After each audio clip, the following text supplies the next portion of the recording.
Of course, after national championships, there's always a lot of talk about which national champion was was better than the other and all this stuff. It's kind of curious because this is a big S&P plus house. We like what the work that is done on the data side with Bill Connelly over at ESPN, and he is making the argument that Georgia's 2022 team, the team that just won the national championship, is not only better than the 2021 team, but they are essentially right on top of, if not tied with, the 2020 Alabama team. I think generally speaking, when those of us who do this for a living talk about this stuff, 2019 LSU is brought up a lot, and I would be hard pressed to make the argument that they are not the best one. But in this case, this is the list for the last 15 college football champions in terms of their percentile ratings, excuse me, whatever that necessarily means. He goes at 15, 2010 Auburn, which was not a great team. They did win the national championship. They were not a great team. 2014 Ohio State, which upset Alabama in the Sugar Bowl by 2 touchdowns. That team is ranked 14th.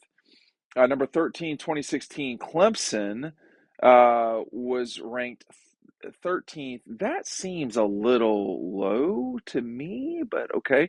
Uh, anyway, 2009 Alabama, that was Nick's first national championship team. 2015 Alabama, that was a pretty good Alabama team. That went on to, they lost to Ole Miss, I think, and then went on to win the national championship. 2017 Alabama is number 10 for him. He has 2011 Alabama at number 9. That was the team that lost to LSU in overtime at home, and then went on to win the national championship without winning the division. Florida State at 2013. That team was kind of epic on one side of the field, just like the LSU team. And then he goes LSU in 19. I think he's really penalizing them. Their defense was not great. 2018 Clemson, that team also, just like the 19 LSU team, was an undefeated team. I've not gotten to the Georgia parts because they're way at the top. Number 5, 2008 Florida, that was a really good team. I mean, those guys were good. That was a team full of some not great human beings, but that was a very good Florida team. And then, 2012 Alabama, he has them ranked number 4th overall. He's got Georgia's 2021 team at number 3, Georgia's 2022 team at number 2, and then the 2020 Alabama team at number 1. Listen, I fully remember those games with Alabama in 2020. That was a Georgia game that I think, that's the game people remember of Stetson Bennett, that when they want to hate on him, that is the easiest, that is the lowest hanging fruit. Speaking of Stetson Bennett, he is on the cover of Double Dogs, our look at the national championship.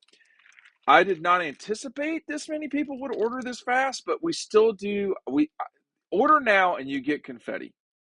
I cannot guarantee you that if you wait that we will get this. Now, I've been honest with y'all the entire time, and it won't necessarily be all this. There's different types of confetti that was in the national championship. Okay, this is just a bag I have with me, but I've been honest with y'all the whole time. When the Keeley book ran out, it ran out. When the magazine ran out, the preseason magazine, when it ran out, it ran out. So the confetti part of this, it may not last forever.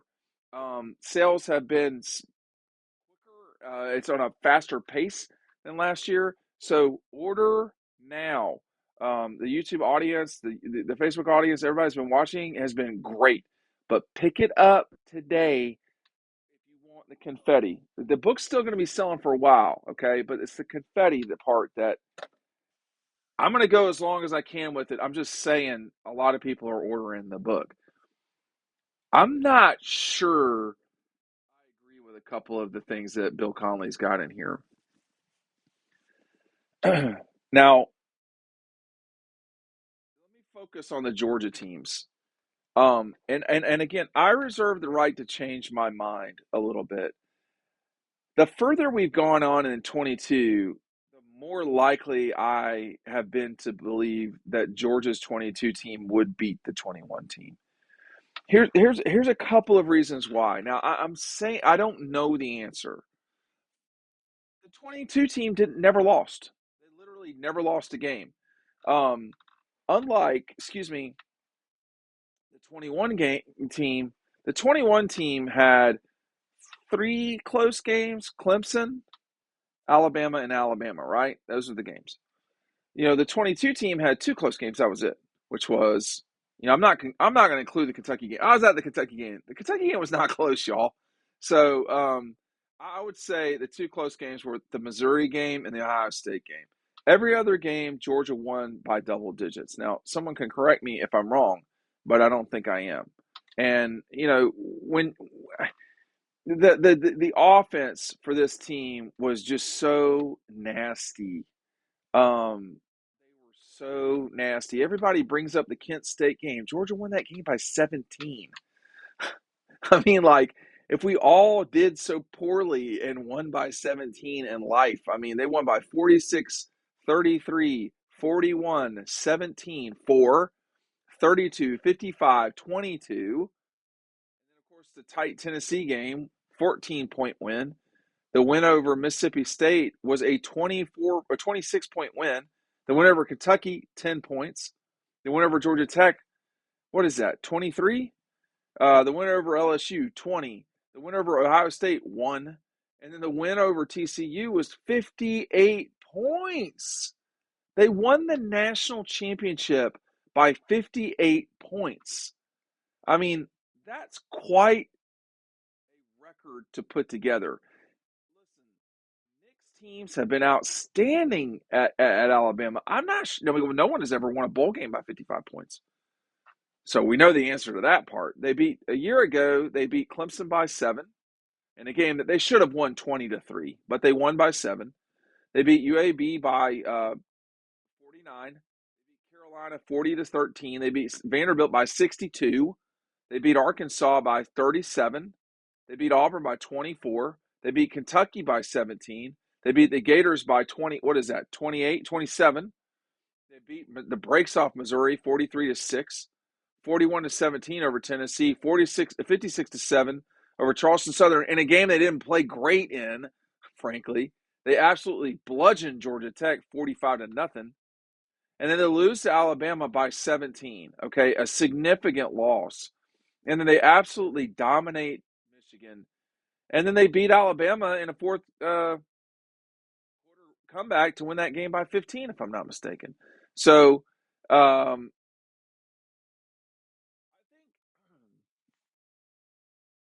I think this offense would score a little bit on last year's defense. But I think to some degree too, y'all, we have to like kind of get away from the Georgia bubble. It's hard to do that when you're somebody like me that covers the team, on a daily basis and hourly basis, whatever you want to call it. Um, that LSU team, like, there's been no better quarterback in college football over the last 15 years than Joe Burrow. And if you want to at me, go ahead, but you're wrong. I mean, Tua was not that good. Jalen Hurts was not that good. Deshaun was not that good. Neither was Trevor. Johnny Football was not that good. Cam Newton was probably as close as it got. Now, Cam Newton by himself, him and Nick Fairley basically won Auburn a national championship, but they won like 7 games on the last possession of the game. Joe Burrow and them were slinging the rock.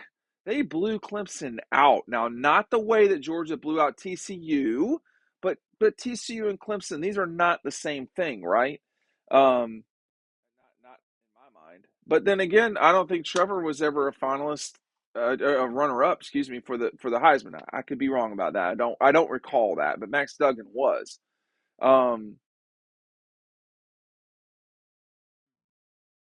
but you know, part of our biases, whatever the plural of bias is that there's no Joe Burrow at Georgia. There's no dominant offensive player.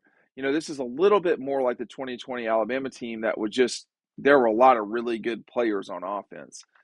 I'm not sure Georgia has. I'm trying to think. I mean, Darnell possibly, like that are going to get drafted immediately into the first round.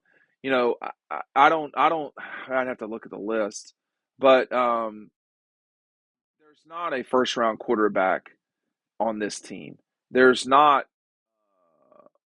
There's not multiple. You know, top 50 picks at receiver. Now, there's two really, really, really, really good tight ends, but I think you have to discuss the 21 and the 22 national championship teams up there with Alabama 20, 19 LSU, and Clemson 18. We have had a run of significantly powerful teams. But the difference between Georgia and those others is they did it in a 30-game stretch over a 2-year period. I mean, I don't think there is a better 2-year run in college football history. No. I mean, I don't even think the Alabama, when you think about Alabama in 11 and 12, they were fortunate to survive Georgia in 20 and in 12, excuse me. They did not play well, Alabama. They did not. Now go back and look at that game. And that, special teams mattered a lot in that game. Georgia scored in some unconventional ways. Alabama had a turnover in the end zone. Alec Ogletree had a touchdown off a field goal return, field goal block return for a touchdown. Georgia did a fake punt to and eventually scored a touchdown on that drive. I think to Jay Rome. They threw it to Artie Lynch and then got it to Jay Rome. So Georgia threw out all the stops and still lost the game on the final play of the game. But that Alabama team in 12 lost to Texas Tech, Texas A&M. Excuse me. Obviously, they lost to LSU. They beat everybody they played in 11, but Georgia run of 30 games has just been different than that. And um, those two, Nebraska wasn't playing the level of teams that these guys were. Neither was USC. Nebraska 90s, y'all. I could talk about that more in another video. Make sure you're picking up double dogs today. If you do, you're almost certainly will get confetti from the game. Thanks for watching. We'll keep you posted on everything.